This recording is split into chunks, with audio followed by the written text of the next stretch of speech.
ఓం శ్రీమాత్రే నమః. యా దేవీ సర్వభూతేషు శక్తిరూపేణ సంస్థితా నమస్తస్యై నమస్తస్యై నమస్తస్యై నమో నమః. సర్వమంగళమాంగళ్యే శివే సర్వార్థసాధికే శరణ్యే త్ర్యంబకే దేవి నారాయణి నమోస్తుతే నారాయణి నమోస్తుతే. అరుణాం కరుణాతరంగితాక్షీ ధృతపాశాంకుశపుష్పబాణచాపాం అణిమాదిభిరావృతాం మయూఖైః అహమిత్యేవ విభావయే భవానీ. శ్రీమాత్రే నమః. కిందటి క్లాస్లో మనం 130 శ్లోకాలు పూర్తి చేసుకున్నాం. ఇచ్ఛాశక్తి, జ్ఞానశక్తి, క్రియాశక్తి స్వరూపిణిగా ఆ తల్లి ఉందని, సర్వాధార సుప్రతిష్ఠ సదసద్రూపధారిణి, అన్నిటా ఉన్నది తానే, తనకంటూ ఒక రూపం లేదని, అన్నిటికీ ఆధారం తానే అని, అసత్ రూపాలలో మనకి వ్యక్తమవుతూ ఉంటుందని, కార్యం నుండి కారణం అవుతుందని అర్థం చేసుకున్నాం ముందు నామాల ద్వారా. నిర్గుణ స్వరూపము, సగుణ స్వరూపం, సాకార నిరాకార మార్గాలకి, అంటే సాకారం ద్వారా సాధన చేస్తూ నిరాకార రూపాన్ని ఆరాధించడమే ఇక్కడ అంటే సదసద్రూపధారిణి అన్న నామంలో అర్థం చేసుకోవడానికి ప్రయత్నించాం. అలా ఇచ్ఛాశక్తి, జ్ఞానశక్తి, క్రియాశక్తి స్వరూపిణి, సర్వాధార సుప్రతిష్ఠ సదసద్రూపధారిణి. తర్వాత శ్లోకాల్లోకి వెళ్ళినట్లయితే అష్టమూర్తిరజా జైత్రి లోకయాత్రా విధాయిని ఏకాకిని భూమరూప నిర్ద్వైత ద్వైతవర్జిత. అష్టమూర్తిరజా జైత్రి, అష్టమూర్తి అజా జైత్రి, 3 నామాలు కలిసి ఉన్నాయండి ఇందులో. అష్టమూర్తి అజా జైత్రి. తర్వాత లోకయాత్రా విధాయిని, ఇది మొత్తం ఒకటే నామం. ఏకాకిని భూమరూప నిర్ద్వైత ద్వైతవర్జిత. అష్టమూర్తి అన్నప్పుడు అమ్మవారిని 8 మూర్తులుగా చెప్పడం అనేది మనకు అర్థమవుతుంది. 8 మూర్తులుగా ఎందుకు చెప్తున్నారు అని అంటే, ఈ సృష్టి అంతా ఉంది కూడా 8గానేనటండి, అంతకు మించి వేరే ఏమీ లేదట. మనకు తెలిసిన పంచభూతాలు 5 కాకుండా ఇంకా మిగిలినవి సూర్యుడు, చంద్రుడు, క్షేత్రజ్ఞుడు. క్షేత్రజ్ఞుడు అంటే ఈ శరీరాన్ని, దేహం కలిగిన వాడు అని తీసుకోవచ్చు, యజమాని అనే అర్థం కూడా తీసుకోవచ్చు అన్నమాట.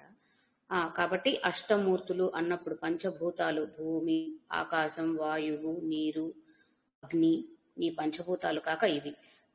శివపురాణాల్లోకి వెళ్ళి ఇవి చూసుకున్నా కానీ, శివుడి కథల్లో, విష్ణు కథల్లో చూసుకున్న వేదాల పరంగా కూడా మహర్షులందరూ నిర్దేశించి చెప్పినది, మూక కవి మొదలుకొని అందరూ కూడా ఆ తల్లిని అష్టమూర్తులుగా స్తుతించడం జరిగిందట. అంటే మనం చెప్పుకుంటున్న ఇప్పుడు ఈ 8 విషయ వస్తువులు ఏవైతే ఉన్నాయో వాటన్నిట్లో కూడా ఆ తల్లే ఉండి సృష్టిని నడుపుతుంది. పంచభూతాలు తల్లి నుండే వచ్చాయనుకున్నాం, సూర్యచంద్రులు ఆ తల్లి నుండే వచ్చారనుకుంటున్నాం. అలాగే యజమాని లేదా క్షేత్రజ్ఞుడు అని ఎవరైతే అనుకుంటున్నామో ప్రతి ఒక్కరు కూడా పుట్టింది ఆ తల్లి నుండి ఉద్భవం అనేది జరిగింది. అలాగే వీటిని ఆధారం చేసుకునే సృష్టి అంతా నడుస్తుంది. ఇవి లేకుండా సృష్టి అవ్వడం కష్టం, ఇవి కాక ఇంకొకటి ఉండడం కూడా కష్టమట. ఇవి మాత్రమే ఉన్నాయట. అవి అన్ని చోట్ల మనం అన్వయించుకుంటూ అర్థం చేసుకోవాలన్నమాట. ఆ విధంగా అష్టమూర్తి అన్నప్పుడు ఈ అష్టమూర్తి తత్వాన్ని అర్థం చేసుకుని గ్రహించి ఆరాధన చేసిన వాడు త్వరగా సిద్ధి పొందుతాడట. అంటే సృష్టి అంతా ఈ విధంగా ఈ 8 విషయ వస్తు రూపాల్లోనే ఉంది, ఇంకా వేరే ఎక్కడా లేదు.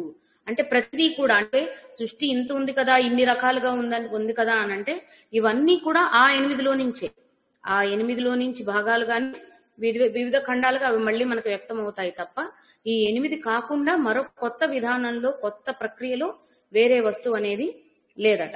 ఇది అష్టమూర్తి గురించి చెప్పేది. అదే విధంగా అష్టమూర్తుల్లో సరస్వతి అని కూడా చెప్తారటండి. సరస్వతి అంటే ఇక్కడ ప్రవహించున్నది, అంటే మనకి అమ్మవారు లక్ష్మీ పార్వతి సరస్వతుల్లో కాకుండా ఇక్కడ సరస్వతి అన్నప్పుడు ప్రవాహాన్ని సూచిస్తుందట. అంటే ఈ విధంగా అన్నిట్లోనూ ఈ 8 రూపాల్లోనూ ఆ తల్లి శక్తే ప్రవాహంగా ప్రసరిస్తూ ఉంది అని చెప్పడం కోసం అన్నమాట. అదేవిధంగా భగవద్గీతలో ఉన్న శ్లోకం భూమిరాపో నలో వాయు కమ్మను బుద్ధిరేవచ అహంకార ఇతీయం మే భిన్నా ప్రకృతిరష్టద అని కృష్ణ భగవానుడు చెప్పిన శ్లోకంలో కూడా ఇదే ఆ 8 లక్షణాలను సూచిస్తూ, అంటే భూమి రాపో నలో వాయువు అన్నప్పుడు భూమి, ఆపం అంటే నీరు, అనలం అగ్ని, వాయు అర్థమవుతుంది కదా, తర్వాత ఖం ఆకాశం, ఇవి పంచభూతాలు. తర్వాత మనోబుద్ధి అంటే మనస్సు, బుద్ధి, అహంకారం, ఈ 3 పంచభూతాలు ఒకేలా చెప్పారు అందులో కూడా. మనస్సు, బుద్ధి, అహంకారం అనేవి కొంచెం విభిన్న నామాలతో వ్యక్తపరిచినప్పటికీ దాన్ని కనుక అన్వయించుకుంటే, ఇందాక మనం చెప్పుకున్న సూర్య చంద్రులు క్షేత్రజ్ఞుడు అన్న తత్వాలకు అన్వయించుకుంటే మనస్సు చంద్ర ప్రతీకట, బుద్ధి సూర్య ప్రతీకట. అలా సూర్య చంద్ర లక్షణాలు స్వభావాలు వచ్చేసినాయి. ఇక క్షేత్రజ్ఞుడు అని అన్నాం, యజమాని అన్నాం, అది అహంకారానికి సూచిక అన్నమాట. అహం అన్న శబ్దం ఏంటి, నేను అనేదే కదా, ఈ జీవుణ్ణి సూచించేదే కదా, కాబట్టి అది అక్కడ సూచిక. అలా మనం అన్వయించుకొని ప్రత్యామ్నాయాలు ఒకదానికొకటి అనుసంధానం చేసుకుంటే ఆ భగవద్గీతలో కృష్ణ పరమాత్ముడు చెప్పింది కూడా ఈ 8 తత్వాన్నే. అలాగే శక్తి పారాయణలో కూడా అమ్మవారికి సంబంధించిన విధానంలో కూడా అష్టమూర్తుల గురించి చెప్పడం జరిగిందట. అవేంటి అంటే లక్ష్మి, మేధ, ధర, పుష్టి, తుష్టి, గౌరీ, ప్రభ, ధృతి. లక్ష్మి, మేధ, ధర, పుష్టి, తుష్టి, గౌరీ, ప్రభ, ధృతి. ఇవి కూడా అష్టమూర్తులుగా అమ్మవారి ఆరాధనలో, శక్తారాధనలో చెప్పుకోవడం గమనించవచ్చట. ఆ విధంగా అంటే మనం ఇందాక చెప్పుకున్న పంచభూతాలు, సూర్యచంద్ర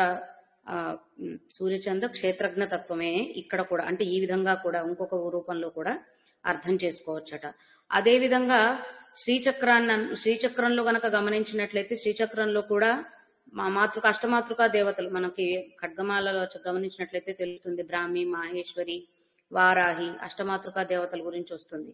అలాగే ఇంకా అనంగ దేవతలు, వశిని, కామేశ్వరి, ఇంకొక 8 మంది దేవతలు, వీళ్ళందరూ కూడా మనకి శ్రీచక్రంలో కూడా కనిపిస్తూ ఉంటారు. అష్టరూపాల్లో ఉన్న తల్లి శక్తి స్వరూపం.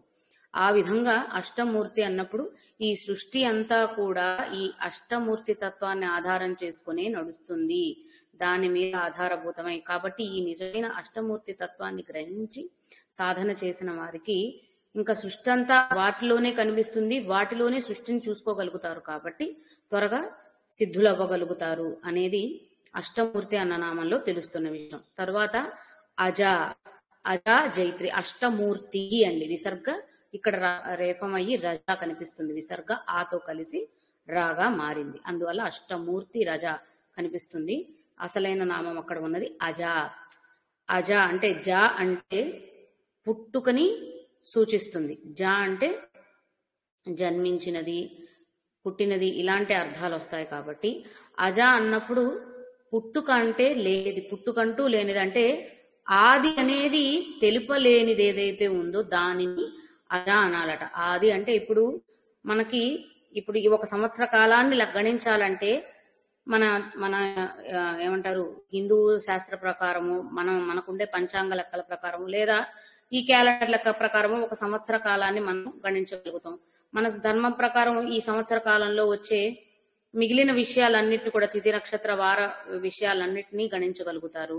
ఇంకా మన పూర్వీకులు ఇచ్చిన ఎక్కువ జ్ఞానాన్ని అనుసరించుకొని ఇది ఏ కల్పంలో నడుస్తుంది, మనకు సంకల్పంలో చెప్పుకుంటాం కదా, ద్వితీయ వరాహ కల్పే వైవస్వన మన్వంతరి, ఇవన్నీ చెప్పుకుంటాం కదా. ఈ మన్వంతరాలు, ఈ కాలాలన్నీ కూడా మన పూర్వీకులు ఋషులు ఇచ్చినటువంటి జ్ఞానాన్ని ఉపయోగించుకొని గణించి, అంటే వాళ్లే గణించి ఇచ్చారు, తద్వారా మనం కూడా అర్థం చేసుకోగలుగుతాం.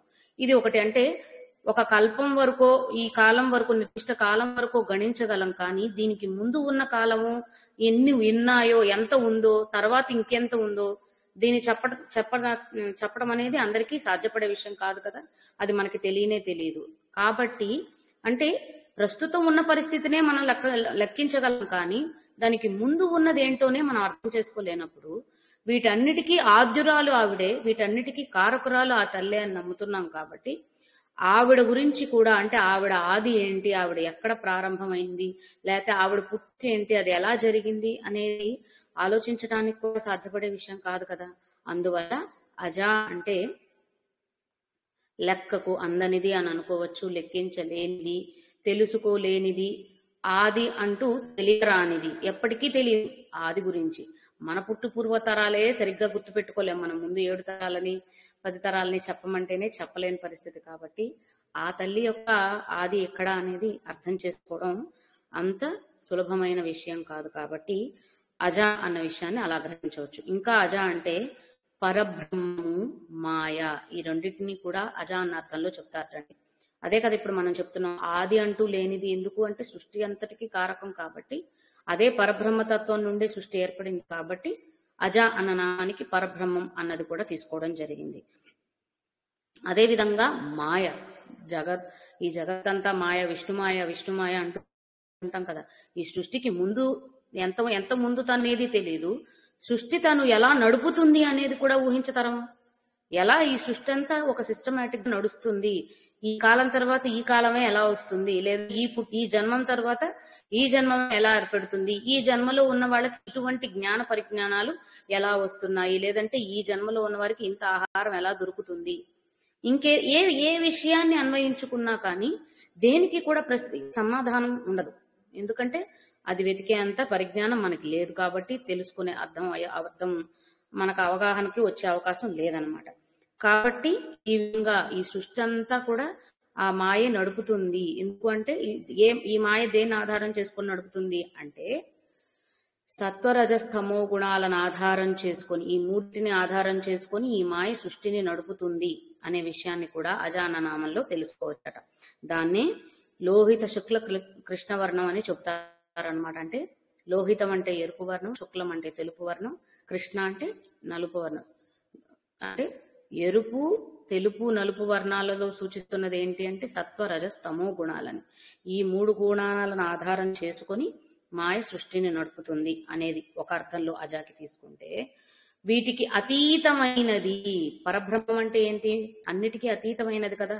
ఈ గుణాలతో అంటే ఇహాన్ని గురించి ఆలోచించినట్లయితే ఈ 3 గుణాలతో సృష్టి నడుస్తుంది అనేది అజానామంలో గ్రహిస్తాం మాయలుగా.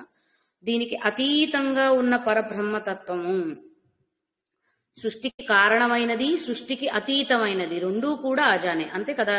ఆవిడ నుంచే ఇదంతా పుట్టింది కాబట్టి ఆవిడే. వీటన్నిటికంటే ముందు ఆవిడ ఉండబట్టే ఆవిడ నుంచి సృష్టి జరిగింది. అందువల్ల సృష్టికి అతీతమైనది ఆవిడే, సృష్టిలో ఉన్నది ఆవిడే, సృష్టికి కారణమైనది ఆవిడే. ఇది ఎప్పటికీ గుర్తుపెట్టుకోవాల్సిన విషయం. దాన్ని మనం అజ అన్న నామం ద్వారా తెలుసుకుంటున్నాం. సృష్టికి అతీతమైనది అని చెప్పినప్పుడు అజబన్నములు అని అంటారటండి. అంటే అగ్ని, ఈ సృష్టి అంటే పంచభూతాలను మనం చెప్పుకున్నప్పటికీ కూడా, సృష్టిలో పంచభూతాల నుండి అన్ని వెలువడ్డాయని చెప్పుకున్నప్పటికీ కూడా, వాయువు, ఆకాశం సూక్ష్మస్థితి, వాటిని గ్రహించలేము. భూమి, నీరు, అగ్ని, ఈ మూడింటిని మనం స్థూలంగా గ్రహించగలుగుతాం. కాబట్టి అజబన్నములు అంటే అజ అప్ అన్నం, అన్నము అంటే భూమి తత్వాన్ని సూచిస్తూ, ఈ మూడిటిని ఆధారం చేసుకునే సృష్టి నడుస్తుంది, ఈ మూడిటికి అతీతంగా కూడా ఉంది అని చెప్పేది అజానామంలో మనం గ్రహించవలసిన విషయం. తరువాత జైత్రి, అష్టమూర్తి రజా జైత్రి. జైత్రి అన్న నామం తీసుకుంటే, జై అంటే విజయ సూచిక. మనం జయ అన్న నామం అమ్మవారికి వచ్చినప్పుడు కూడా అర్థం చేసుకున్నాం. జయం తప్ప మరొకటి లేదు, గెలుపు తప్ప మరొకటి ఉండదు అని అక్కడే నిర్దిష్టంగా చెప్పేయడం జరిగేసింది నిస్సంకోచంగా. అదే అర్థాన్ని ఇక్కడ కూడా మనం తీసుకోవాలి.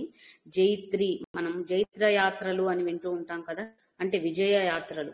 ఎప్పుడూ కూడా ఆవిడకి అన్ని జయాలే కాబట్టి జైత్రిగా జైత్రయాత్రలు మాత్రమే చేసుకుంటూ, విజయదశమి సంబరాలు ఏవి చేసుకున్నా అది కూడా ఎందుకు మనం చేసుకుంటున్నాం, విజయదశమి అమ్మవారి విజయాన్నే కదా సూచిస్తూ మనం చేసుకుంటున్నాం ఉత్సవాలు. కాబట్టి జైత్రోత్సవాలు మాత్రమే.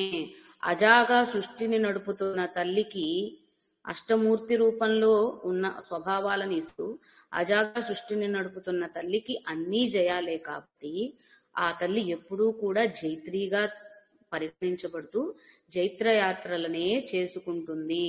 అదే ఉత్సవాలని మనం ఆ తల్లి కోసం మనం కూడా చేసుకుంటున్నాం. కాబట్టి ఇక్కడ మనం అర్థం చేసుకోవాల్సింది జైత్రి అన్న నామంలో నిత్య విజయము, మరొకటి లేదు. అక్కడ అంటే సంకోచించటానికి సంశయించటానికి కూడా అవకాశం లేదు. ఆ తల్లి ఉన్న చోట అన్ని జయాలే. ఆ తల్లి నమ్ముకున్న వారికి కూడా అన్ని జయాలే. ఇది మనం అర్థం చేసుకోవాల్సిన విషయం. తర్వాత లోకయాత్రా విధాయిని. లోకయాత్ర విధాయిని అంటే ఈ సృష్టి నడవడం అనేదంతా కూడా ఒక యాత్రటండి. విధాయిని అంటే ఏంటి? ఆ విధానాన్ని ఏర్పరిచినది.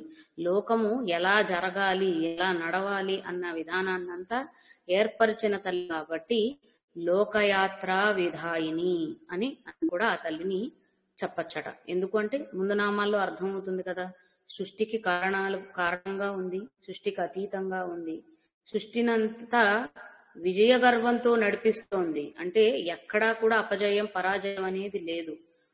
అలా నడిపిస్తున్న తల్లి ఎలా నడిపించగలుగుతుంది? ఈ విధానాన్ని ఏర్పరచటం వల్ల. సృష్టి అంటే కేవలం మానవ సృష్టో జంతు సృష్టో మనకు కనిపిస్తున్న ఈ ప్రాపంచిక సృష్టి కాదండి. సృష్టి అంటే ఈ అనంత బ్రహ్మాండాలు ఎన్ని చెప్పుకున్నా, చతుర్దశ లోకాలు ఎన్ని చెప్పుకున్న, 14 లోకాలు, భువనాంతరాలని చెప్పుకున్నా అన్నిటా కూడా తానే ఉంది కాబట్టి అంతటిని నియంత్రిస్తుంది ప్రతి ఒక్క విధానాన్ని. సృష్టిలో ఉన్న ప్రతి బ్రహ్మాండము లేదా దైవలోకము, మత్స్యలోకము, ఏ లోకాలు తీసుకున్నా సరే అన్నిటికీ సంబంధించిన విధి విధానాలన్నీ కూడా, అంటే ఒక గవర్నమెంట్ అంతా ఫామ్ చేసింది ఆవిడే. ఆవిడ టీంలో మళ్ళీ ఇంకెవరు ఉండరు. అది తర్వాత నామం ద్వారా అర్థమవుతుంది. ఏకాకిని అన్నమాట. అంటే ఒంటరిగా అధినాయక ఉంది లోకానికి అంతటికి. కాబట్టి ఈ లోకాన్ని అంతటిని తనే విధానాన్ని ఏర్పరిచి విజయవంతంగా అపజయం పరాజయం అనేది లేకుండా నడుపుతుంది. కాబట్టి లోకయాత్ర విధాయిని అని అంటారట. అందుకనే మనం రోజు ప్రారంభించేటప్పుడు కావచ్చు, ఒక రోజు గడిచిన తర్వాత కావచ్చు, ఆ తల్లిని స్తుతిస్తూ ఉండాలట ఎప్పుడు. ఎందుకంటే నిద్ర లేవగానే కూడా వెంటనే ఆ తల్లిని స్తుతించి, అమ్మా నీకోసం ఈ జీవితాన్ని మళ్ళీ ఈ లోక జీవనానికి మొదలు పెట్టుకుంటున్నాను, ఈ రోజును మొదలు పెడుతున్నాను, అంతా నాకు సవ్యంగా జరగాలని ప్రార్థిస్తూ నమస్కరించుకోవాలట. నీకోసం అని అంటే అంతటా ఉన్నది ఆ తల్లి. అష్టమూర్తి తత్వంలో చెప్పుకున్నాం, అన్నిట్లో ఉన్నది ఆ తల్లి ఇన్ని విధాలుగా అని. పంచభూతాలే ఆవిడ అని చెప్పినప్పుడు ఆవిడ లేని చోటు ఎక్కడ ఉంటుందండి? లేనిది ఎక్కడ? కాబట్టి ఆవిడ కోసం, ఆవిడలోకి వెళ్ళడం కోసం జీవిస్తున్నాం ఈ జీవనాన్ని అనేది మనిషి ఎప్పుడూ గుర్తుపెట్టుకోవాలట. అలా గుర్తుపెట్టుకొని నిత్యం ఆ భగవదారాధనతో మొదలుపెట్టి ముగింపు కూడా భగవదారాధనతోనే ముగిస్తే ఇది మనకి చాలా సిద్ధిస్తుందట. దాన్ని ధ్యానంగా కూడా పరిగణిస్తారటండి. పరిగణించవచ్చని ఋషులు చెప్పారట. ఎందుకంటే రోజు ఇప్పుడు రాత్రి నిద్రపోయే ముందు తల్లిని లేదా భగవన్నామ స్మరణ తీసుకొని పడుకున్న తర్వాత ఉండేదంతా కూడా మనకి నిద్రావస్థలో ఉండిపోతాం, ఇంకేం చెయ్యం. మళ్ళీ లేచిన వెంటనే భగవన్నామ స్మరణ చేసుకోవడం వల్ల ఆ మధ్యస్థితిని అంతా కూడా ధ్యాన విధానంగా పరిగణిస్తాం. అంటే ధ్యానం చేస్తే వచ్చే ఫలితం ఇలాంటి అలవాటు చేసుకోవడం వల్ల దక్కుతుంది అని ఋషులు చెప్పారట. కాబట్టి ఆ విధమైన అలవాటు చేసుకోవాలి. అలాగే ప్రతిదీ ఆ తల్లి ప్రసాదం అని భావించాలని ముందు నామాల్లో కూడా గ్రహించాం. కాబట్టి ఈ జీవితం నీ కోసమే, నిన్ను పొందడం కోసమే అన్న భావాన్ని దృష్టిలో పెట్టుకొని మనం సాధించగలిగితే అదే లోకయాత్ర విధాయిని అవుతుందట. తురీయ స్థితిలో దీన్ని మనం గ్రహించగలుగుతామట. తురీయ స్థితి అంటే ఈ మూడింటికి అతీతమైనది కదా, జాగ్రత్త స్వప్న సుషుప్తావస్థలకి. ఆ తురీయ స్థితిలో పొందుతామన్నమాట. ఆవిడే తర్వాత నామాల్లో వచ్చే బ్రహ్మాత్మైక్య స్వరూపిణి అని కూడా అర్థం చేసుకోవచ్చట. అది లోకయాత్ర విధాయిని అంటే ఈ లోకాల్లో మళ్ళీ ఈ సంసారంలో నేను ఏదటానికి కావలసిన శక్తిని ప్రసాదించు అని మనం ఆ తల్లిని ప్రార్థించడం అన్నమాట ఈ విధానం ద్వారా. అలా ప్రార్థించినప్పుడు ఆవిడ ఏర్పరిచిన విధానంలో అంతా సవ్యంగా, అంటే అయినా సరే ఆవిడ ఏర్పరిచిందే కాబట్టి సగంగా నడుస్తూనే ఉంటుంది కదా, దానికి ప్రత్యేకంగా మళ్ళీ దైవస్మరణ చేయాల్సిన అవసరం ఏంటి అంటే, మన ప్రారంభ కర్మను అనుసరించే ప్రతిరోజు మనం ఎదుర్కొనే పరిస్థితులు కావచ్చు, వేరే ఇంకేమైనా కావచ్చు, కలుగుతూ ఉంటాయి. సమస్యలు అవ్వచ్చు, వ్యక్తులు అవ్వచ్చు, పరిస్థితులు అవ్వచ్చు, ఏదైనా సరే. ఎప్పుడైతే ఆ దైవ స్మరణతో రోజును మొదలుపెట్టి ముగిస్తూ ఉంటారో వారికి ఆ తల్లి దయతో వారి జీవనం నడుస్తుందట. మనం ముందు చెప్పుకున్నాం కదా, ప్రారంధ కర్మల ద్వారానే అనుభవిస్తున్నప్పటికీ చేస్తున్నప్పటికీ ఎవరైతే తల్లి స్మరణలో నిత్యం ఉంటారో ఆ ప్రారంధాలన్నీ వారు అనుభవిస్తున్నా వాటికి సంబంధించిన విషయం ఏది కూడా వారికి అంటకుండా తీసుకెళ్లిపోతుంది అని ముందు నామాల్లో కూడా మనం గ్రహించాం. అదే విధంగా ఇక్కడ కూడా లోకయాత్ర విధాయిని ఆ తల్లే కాబట్టి ఆ తల్లిని నమ్మి ఆ తల్లి స్మరణలో జీవనం నడుపుతున్న వాడికి పెద్ద పెద్ద సమస్యలు వచ్చినా సరే ఆ తల్లి కరుణతో అవి చాలా తేలికగా సమసిపోతాయట. అంటే కొన్నిసార్లు పెద్ద పెద్ద అపాయాలు జరగాల్సిన వాళ్ళకి కూడా త్రుటిలో తప్పించుకుని కాపాడబడతారు. కొంతమందికి ఇది కాకపోయినా కూడా ప్రారంభం వల్ల వాళ్ళకి మాత్రం అదే వాళ్ళ తప్పేమి లేకపోయినా వాళ్ళు దాన్ని అనుభవించవలసి వస్తుంది. కాబట్టి ఇలా తప్పించుకోవడం అనేది ఏదైతే ఉందో అది అదృష్టం అని అంటాం కదా, అది ఇదే. ఆ తల్లిని నిత్యం స్మరించిన వాళ్ళకి, నిత్యం ఆ తల్లి స్మరణలోనే ఉన్న వారికి అలా అంటే ప్రారంభ కర్మలను అనుసరించి సమస్యలు ఏమన్నా వస్తున్నప్పటికీ వాటిని మెల్లిగా తప్పించేసి వాటిని రక్షిస్తుందట తల్లి. అది లోకయాత్ర విధాయిని అన్న నామంలో మనం గ్రహించగలిగింది. తర్వాత ఏకాకిని భూమరూప నిర్ద్వైత ద్వైత వర్జిత, ఇవన్నీ కూడా అద్వైత విధానాన్ని, అద్వైత సిద్ధాంతాన్ని తెలుపుతున్న నామాలటండి. ఏకాకిని అన్నప్పుడు ఒక్కటే, ఇదంతా మనం ఆదికి సృష్టికి ముందు ఉన్నది, సృష్టి అంతా తానే చేస్తుంటే సృష్టిలో ఉన్న ఇన్ని విషయ వస్తువుల్లో తల్లి ఉన్నప్పటికీ ఆవిడ ఏకస్వరూపం అని నుంచి అర్థం చేసుకుంటున్నాం. ఉన్నది ఒక్కటే, రెండు కాదు. అంటే మనము వేరు దైవం వేరు అన్న భావన నుంచి కూడా బయటికి రావాలని చెప్పే నామం అటండి ఇది. మనము వేరు దైవం వేరు కాదు, మనలోనే దైవం, దైవంలోనే మనం. మనలోనే దైవం అనేది మనం ఇంకా స్వీకరించలేని పరిస్థితుల్లో ఉంటాం కాబట్టి మనకి ఇంకా అంత పరిణతి రాదు. కాబట్టి కనీసం దైవంలోనే మనం ఉన్నాం, దైవంతోనే మనం ఉన్నాం. ఆవిడే అన్ని విధాలుగా అడ్డు పెట్టుకుని ఉంది. సర్వాధార సుప్రతిష్ఠ అన్న నామాల్లో కూడా గ్రహించాం కదా. అలాగే సద్రూపధారిణి, సత్ అసత్ రూపంగా కూడా తనే ఉంది అని చెప్పుకున్నాం. కాబట్టి ఏకాకిని అన్నప్పుడు ఆవిడ ఒక్కతే, తల్లి ఒక్కతే, పరమాత్మ ఒక్కతే. అది స్త్రీ శబ్దమా పుల్లింగ శబ్దమా అనేది మన స్వీకరణను బట్టి అంతే. అది ఎలా తీసుకున్నా సరే పరమాత్మ ఒక్కటే, పరబ్రహ్మ ఒక్కటే అనేది నిత్య సత్యమైన విషయము. దీన్ని నమ్మి తీరవలసిన విషయము.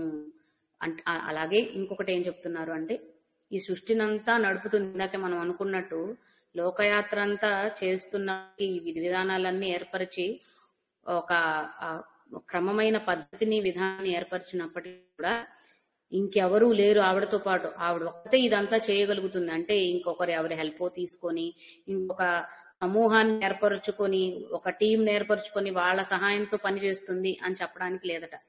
ఎందుకంటే అన్నిట్లోనూ ఉన్నది ఆవిడే కాబట్టి ఆవిడ ఒక్కటిగానే చేస్తుంది. ఏకాకిని, ఒక్కతే ఉన్నది. అదే మనం ఎప్పటికీ తెలుసుకోవాల్సిన విషయం. అంటే అహం బ్రహ్మాస్మి, తత్వమసి, సోహం, ఈ నామాలు ఏవైతే ఉన్నాయో ఇవన్నీ తెలిపేది అదేనండి. సహ అహం, నేనే తను, తనే నేను. అలాగే అహం బ్రహ్మ అస్మి, నేను బ్రహ్మ, నేనే బ్రహ్మ అని చెప్పడం కదా ఉంది. ఈ నామాలన్నిటినీ కూడా ఇక్కడ మనం అర్థం చేసుకోవాలి ఏకాకిని అన్న దానిలో.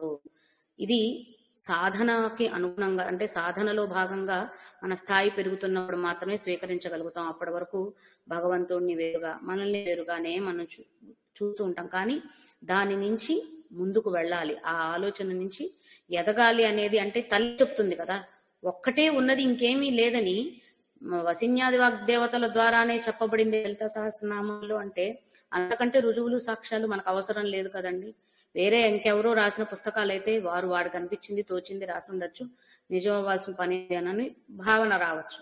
కానీ వసిన్యాది వాగ్దేవత చేతే ఆ తల్లి చెప్పించింది అంటే దానికంటే సాక్షిభూతము ఇంకొకటి ఉండదు. కాబట్టి నమ్మి తీరవలసినది ఉన్నది ఒక్కటే. దానిని మనం ఈ ప్రాపంచికంలో ఈ జన్మలో ఉన్నాం కాబట్టి ఇన్ని విషయ వస్తు రూపాల్లో వేరువేరుగా గ్రహిస్తున్నాం. అందుకే మనిషి ముఖ్యంగా ముందు అలవాటు చేసుకోవాల్సిన విషయం, ఎన్ని ఉన్నా అన్నిట్లో ఉన్నది ఒకటే ఆత్మస్వరూపం.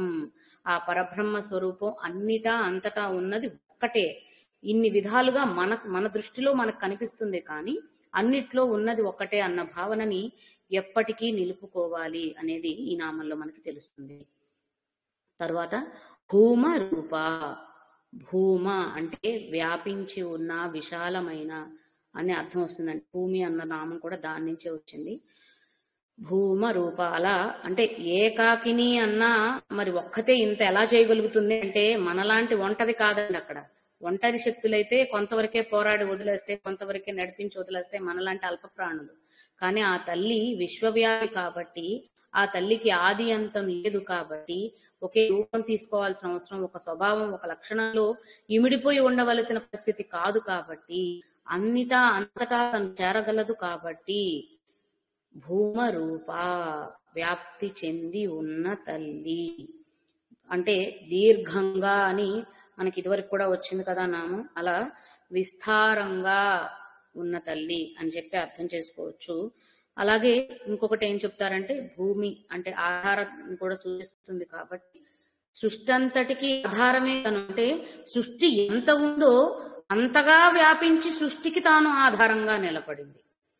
సృష్టి ఎక్కడో ఉంటే, ఇప్పుడు మనకి కృష్ణ భగవానుడు పర్వతాన్ని కొండనెత్తినది మనకి తెలిసిన విషయం, గిరినెత్తినది.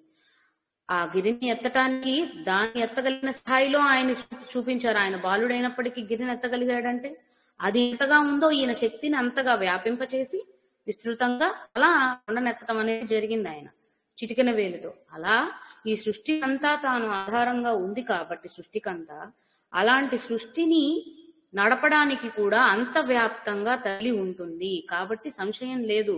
సృష్టి ఎంత ఉంటే, ఎంత వరకు ఉంటే, ఎంతక మునుపు ఎంతవరకు రెండూ కూడా అండి. మునుపు ఉన్నప్పుడు తనే చేసింది ఆధారంగా ఉండి, తర్వాత తనే చేస్తుంది, ఇప్పుడు తనే చేస్తుంది. అంటే ఎప్పుడు ఎల్లప్పుడూ అన్ని కాలాల్లోనూ ఎంతవరకు ఉండాలో, ఎంత కావాలో అంతకంత వ్యాపిస్తూ సృష్టిని చూసుకుంటూ ఉంటుంది. కాబట్టి ఏకాకినిగా ఉన్న భూమ రూప కాబట్టి ఆవిడ చేయగలదు.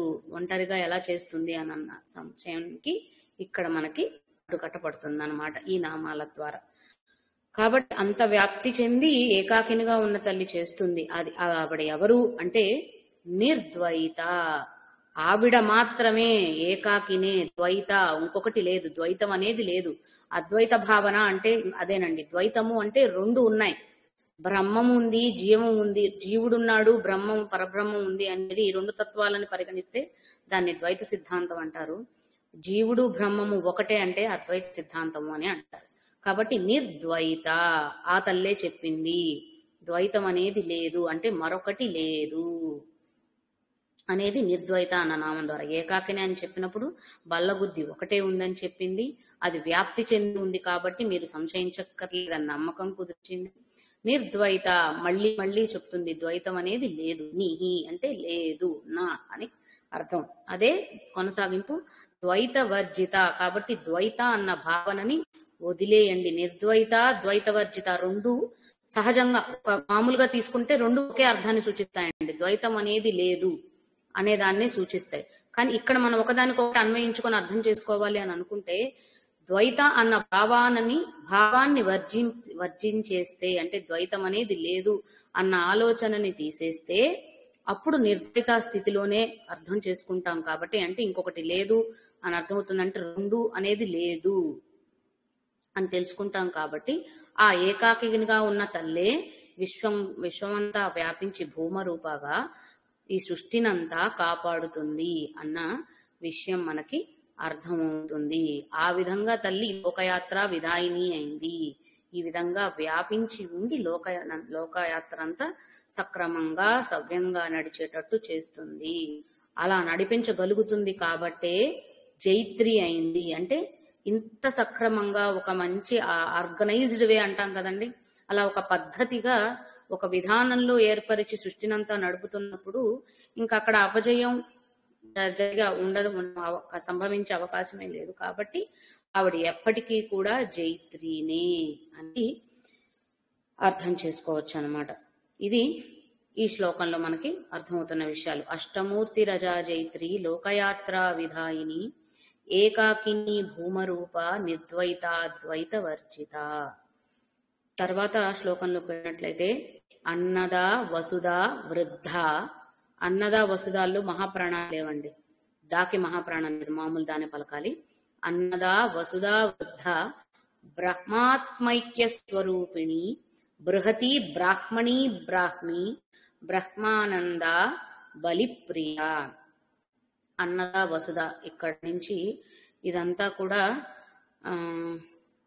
సావిత్రి విద్య గురించి అటండి. మనకి మను విద్య చంద్ర విద్య ముందు చాలా రకాల విద్యల గురించి అర్థం చేసుకుంటూ వచ్చాం కదా. అలాగే నిన్న లోపముద్రార్చిత అన్న నామం తెలుసుకున్నాం, అది లోపముద్ర విద్యను గురించి కూడా చెప్తుందట. వీళ్ళందరూ కూడా లోపముద్ర మనకి మిగిలిన మనువులు వీళ్ళందరి గురించి చెప్పుకున్నప్పుడు వీళ్ళందరినీ ద్రష్టలు అంటారటండి. అంటే వాళ్ళ తపో దృష్టితో ఆ పరబ్రహ్మని లేదా పరమాత్మని గ్రహించి తద్వారా పొందారు. అదే దాన్ని విద్యారూపంగా శక్తిని పొంది దాన్ని విద్యారూపంగా మనకు అందించారు కాబట్టి వారిని ద్రష్టలు అని అంటారట. ఎవరైతే తమ దృష్టి చేత భగవత్ కటాక్షాన్ని పొంది ఉంటారో వారిని ద్రష్టలు అనొచ్చట. కాబట్టి అగస్త్యుల వారు వీరందరూ కూడా ద్రష్టలట. వారి నుంచి మనకు అందిన విద్యలు అన్నమాట ఇవన్నీ కూడా. ఆ విధంగా ఇప్పుడు తీసుకున్నట్లయితే సావిత్రి విద్య, సవిత అంటే సూర్య భగవానుడికి ఉన్న మరొక పేరు కూడా అంటండి. దాన్ని సూచిస్తూ ఇక్కడ అన్నదాన నామాన్ని రావడానికి కారణం ఏంటి అంటే, అన్నము అంటే ఆహారము అనుకుంటే ఆహారానికి ముఖ్య కారణం సూర్య భగవానుడు కాబట్టి, సవిత్రుడు కాబట్టి సవిత అన్న నామం, అది అన్నద అన్న నామానికి సూర్య భగవాను కూడా మనం కలిపి చెప్పుకుని అర్థం చేసుకోవచ్చట. ఆయన దయ వల్లే, అంటే సూర్యుని ద్వారానే వృష్టి జరుగుతుంది, వృష్టి వల్లనే పంట వస్తుంది, అలా ఆహారం అందుతుంది. కాబట్టి అన్నద అన్న నామంలో మనం సూర్య భగవాను కూడా తీసుకోవచ్చట. ఇక్కడ సూర్య భగవానుల్లో ఉన్న శక్తి కూడా ఆ తల్లే అని గ్రహిస్తున్నాం కాబట్టి ఆవిడ ద్వారానే అన్నద అంటే అన్నములను ప్రసాదించు తల్లి. అన్నములు అంటే కేవలం ఆహారములని మాత్రమే కాదండి. ఈ జీవుడు జీవించి ఉంటున్నంత కాలము ఇహంలో కావలసిన అవసరాలన్నిటినీ కూడా అన్నములు, ఇహములో కావలసిన అవసరాలు లేదంటే అనుభవిస్తున్నవి ఏవైతే ఉన్నాయో ఆ అవసరాలు ఐశ్వర్యములు వీటన్నిటినీ కూడా అన్నములు అని అంటారట. అటువంటివన్నీ ప్రసాదించే తల్లి అన్నద. అందుకనే ఎప్పుడు కూడా తల్లిని కోరుకునేటప్పుడు, ఎందుకంటే అన్నపూర్ణాదేవిగానే ఆ తల్లి మనకు తెలుసు కదా. అన్నపూర్ణాదేవి అని అంటే ఎందుకు అన్నపూర్ణ అయింది? మంచి ఆహారాన్ని ప్రసాదిస్తుంది కాబట్టి అన్నపూర్ణ. మంచి ఆహారము అంటే ఆర్గానిక్ ఫుడ్డా, హైజీనిక్ ఫుడ్డా, కల్తీ ఆహారమా, ఇది కాకుండా మనస్సుకి అవసరమైనటువంటి ఆహారం. మనస్సుకి అని ఎందుకు అనాలి అంటే, మనం తీసుకునే ఆహారంలో అగ్రభాగం మాలిన్యంగా బయటికి వెళ్ళిపోతుందట. సూక్ష్మ భాగం శరీరానికి కావలసిన శక్తిని ప్రసాదిస్తే సూక్ష్మతమ భాగం మనస్సు కోసం ఉపయోగపడుతుందట. కాబట్టి మనస్సు మంచిగా ఉంటే మంచి ఆలోచనలు, మంచి బుద్ధులు, మంచి నడవడికలు వస్తాయి. అప్పుడే త్వరగా తల్లి వైపుకి దృష్టి మళ్ళీ అటువైపుగా ఆలోచన తిరిగి ప్రయాణం అనేది మనిషికి సాధ్యపడుతుంది. కాబట్టి అటువంటి ఆహారాన్ని ప్రసాదించు తల్లి అంటే నా మనస్సుని నియంత్రించగలిగేటువంటి, మనస్సుని శుద్ధి చేయగలిగేటువంటి ఆహారం శక్తి కోసం. అలాగే ఆరోగ్యకరమైన ఆహారం తీసుకోవాలి శరీరం కోసం, అలాగే శుద్ధి అయినటువంటి ఆహారం మనస్సు కోసం తీసుకోవాలట. ఎందుకు అంటే మనకి భగవద్గీతలో కూడా చెప్పి ఉంది, రజోగుణాన్ని కలిగించే ఆహారాలు, తమో గుణాన్ని కలిగించే ఆహారాలని, సాత్విక లక్షణ కలిగించే ఆహారాలని, ఇన్ని రకాల ఆహార పదార్థాలు ఉంటాయి. కాబట్టి సాత్విక లక్షణాలని, స్వభావాలని పెంపొందించే ఆహారాన్ని ఎక్కువగా తీసుకుంటే భగవద్ ఆలోచన, భగవద్ దృష్టి, సత్యమైన విషయాన్ని అర్థం చేసుకోవాలన్న ఆలోచన, శ్రద్ధ కలుగుతాయి. కాబట్టి అటువంటి ఆహార అలవాట్లు చేసుకోవాలని భగవద్గీతలో కూడా మనం తెలుసుకుంటూ ఉంటాం. అలాగే ఇక్కడ కూడా అందుకనే అన్నదా అన్నప్పుడు ఎలాగూ భోజనాన్ని పెడుతుంది, పెట్టకుండా వదిలేదు కదా. బిడ్డ ఆకలిని చూస్తూ వదిలేస్తుందా? ఏ తల్లి అయినా ఆహారం పెడుతుంది. ఆ పెట్టేదేదో చిప్స్ ప్యాకెట్స్ లాంటివో ఇంకేవో జంక్ ఫుడ్ లాంటివో కావాలి అని అడగకుండా తల్లిని మారాన్ చేయకుండా నా మనస్సును శుద్ధి చేసేటువంటి ఆహారం కావాలమ్మా అని ప్రసాదించాలట. అప్పుడు మన భక్తికి ఆ తల్లి కూడా పరవశురాలై మంచి బుద్ధిని కలిగించే విధంగా మనల్ని ప్రేరేపిస్తూ అటువంటి ఆహారం వైపే మన దృష్టి మళ్ళేలా చేస్తుంది. అంటే ఇప్పుడు మనం అలా ప్రసాదించినా మన చుట్టూ ఉండే అన్ని ఆహారాలు కనిపిస్తూనే ఉంటాయి. అవి ఎక్కడికి పోతాయి చెప్పండి? అవి ఎక్కడికి పోవు కదా. కానీ అందులో ఏది తీసుకోవాలి? మనం ఏం కోరాము? మనసు శుద్ధి పడాలి అని కోరుకున్నాం. మనసు శుద్ధిగా ఉండాలంటే ఎటువంటి ఆహారం కావాలో అది గ్రహించే శక్తి మనకే కలుగుతుంది. అన్ని మళ్ళీ అక్కడ తల్లి మాయమంత్రాలు చేసి మిగిలినవన్నీ మాయం చేసేసి ఇది ఒక్కటే ఉంచిందని, లేకపోతే ఆ రోజు అది మనకి దొరికింది కాబట్టి అందులోనే మంచి లక్షణాలు పోషకాలు ఉన్నాయని భ్రమలో వెళ్ళిపోకూడదు అనమాట. మనం తల్లిని ప్రార్థించినప్పుడు ఆ విజ్ఞత విచక్షణ మనకి కలిగేలా చేస్తుంది. అలా అని ఆవిడ కలిగించినప్పుడు చూద్దాంలే మిగిలిన సార్లు కాదని వదిలేయకూడదు కదండి. ఇదంతా ఎందుకు తల్లిని ప్రార్థిస్తున్నాము అంటే ప్రతిదీ కూడా తల్లి వరప్రసాదం, అందులో సందేహం లేదు, ఎటువంటి సందేహం లేదు.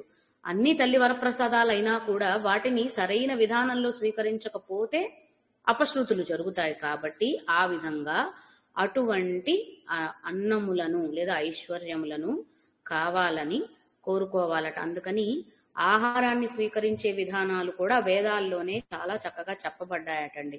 ఆహారానికి అంటే అన్నదానం వచ్చింది కాబట్టి ఆహారానికి సంబంధించి దోషాలు ఉంటాయట. అదేంటి జాతి దోషము, ఆశ్రయ దోషము, నిమిత్త దోషము అని 3 రకాల దోషాలు ఉంటాయటండి. జాతి దోషం అంటే తమో గుణాన్ని కలిగించేటువంటి ఆహార పదార్థాలు కొన్ని ఉంటాయి స్వతహాగానే. ఇప్పుడు కొన్ని మనకి తెలిసిన ఉల్లి, అలాగే ఉల్లిపాయ, వెల్లుల్లిపాయ ఇవన్నీ మనం తమో గుణానికి ప్రతీకలుగా చెప్పుకుంటాం. అందుకనే కదా నైవేద్యంలో కూడా వాడము. అట్లాగా జాతి స్వభావంతో తమో గుణాన్ని కలిగినవి కొన్ని అంటే దోషాన్ని కలిగించేవి కాబట్టి వాటి సేవనం తక్కువగా ఉండాలి. వీలైన వారు సాత్విక భావనలు, సాత్విక చింతనలు, దైవారాధనలు ఉండాలనుకున్న వారు పూర్తిగానే వాటిని నిషేధించుకుంటారు. సో అది ఒక్కొక్కరి ఆలోచనని బట్టి ఉంటుంది. అలాగే ఆశ్రయ దోషం అంటే వాటిని ఉంచుతున్న పాత్రలు లేదా తయారు చేస్తున్న విధానాన్ని బట్టి కూడా వాటికి దోషం వస్తుందట. అంటే కొన్ని కూరగాయలు కలిపి తీసుకోకూడదని, కొన్ని పాత్రల్లో వండకూడదని ఉంటుంది కదా. వాటి వల్ల వచ్చే దోషాలన్నిటినీ ఆశ్రయ దోషాలు, పాత్ర దోషాలు అని అంటారట. ఇంకొకటి తర్వాతది నిమిత్త దోషము అంటే ప్రాంతము, ఆ ఆహారం ఏ ప్రాంతాల ఏ పరిస్థితుల్లో తయారై అంటే పక్వం చేయడానికి ముందు స్థితి కూడా అండి. మంచి స్థానాల్లో అంటే మంచి ప్రదేశాలలో పండించిన పంట లేదా మాలిన్యంలో ఉన్నటువంటి ప్రదేశాల్లో పండిన పంట ఇవి కూడా చూసుకోవాల. ఈ విధంగా అన్నానికి కూడా ఇలాంటి దోషాలు వస్తాయి. కాబట్టి వీలైనంత వరకు ఇప్పుడు మనము పూర్తిగా అన్నిటినీ నిరోధించలేకపోవచ్చు, ఎంతవరకు చేయగలమో అవి చేయడం. మిగిలింది మనకి తెలియదు కాబట్టి తెలిసి తెలియక చేసే వాటికి మనం బాధ్యులు అవ్వం. కాబట్టి ప్రతిదీ కూడా దైవానికి నివేదించి దైవ ప్రసాదంగా స్వీకరిస్తే ఈకే దోషాలు వర్తించవట. కాబట్టి ప్రతిదీ కూడా దైవ నివేదన చేయగలగడం అనేది ఒక మంచి స్వభావం. దాన్ని కూడా అంటే అన్నదా వచ్చింది కాబట్టి నివేదించడం అనేది తర్వాత నామాల్లో కూడా అర్థమవుతుంది. ఆ విధంగా ఈ దోష నివృత్తి కోసం ఇలాంటి స్వభావాలు ఇవన్నీ పాతకాల పద్ధతులు, చదువురాని వాళ్ళ అజ్ఞానంలో చెప్పుకున్న విధానాలు అని కొట్టిపారేయడం అందరికీ సర్వసాధారణం అయిపోయింది. కానీ వీటిని మనకి విదేశీ శాస్త్రవేత్తలు ఎవరో వచ్చి నిర్దేశించి చెప్పినట్లయితే గనక అప్పుడే రూఢి చేసుకొని నమ్మే పరిస్థితుల్లో మనం ఉన్నాం. మన శాస్త్రాలు, మన శాస్త్రజ్ఞులు, మన ఋషులు చెప్పినవి అక్కర్లేనివి. అంటే ఎలా అయితే అవి తాళపత్రాల మీద రాసున్నాయో అలాగే తాటాకు పత్రాల్లో రాసున్న విషయాలను అలానే తీసివేయడం అనేది మనకు అలవాటు అయిపోయింది. కాబట్టి అలా మనం పక్కకు తోసేస్తున్నాం. వాటిని ఇంకొకరు కలర్ఫుల్ పుస్తకాల్లో రాసి తీసుకొచ్చిస్తే ఇంకా క్రియేటివ్ అంటే రాసే విధానం మార్చి కొత్తగా రాసిస్తే దాన్ని స్వీకరించడానికి ఇష్టపడుతున్నాం. ఇదంతా కూడా ఒక రకమైన మన అజ్ఞానం అన్నమాట. ఆ విధంగా అన్నదా అంటే ఐశ్వర్యములు అంటే ఈ సృష్టిలో జీవుడు ఉన్నప్పుడు సృష్టి నడవడానికి కావలసినటువంటి అన్ని ఐశ్వర్యములను అన్నములు అని అంటే వాటిని ప్రసాదించే తల్లి అన్నదా. వసుధ అంటే ఏవైతే ఐశ్వర్యములు కావాలో తనకు అవసరమో వాటిని పొందటం కోసం అవసరమైనటువంటి సంపదలని వసువులు అంటారటండి. అన్నములను పొందటానికి కావలసిన సంపదలని వసువులు అంటారట. వాటిని ఇచ్చేది కూడా ఆ తల్లే కాబట్టి వసుధ.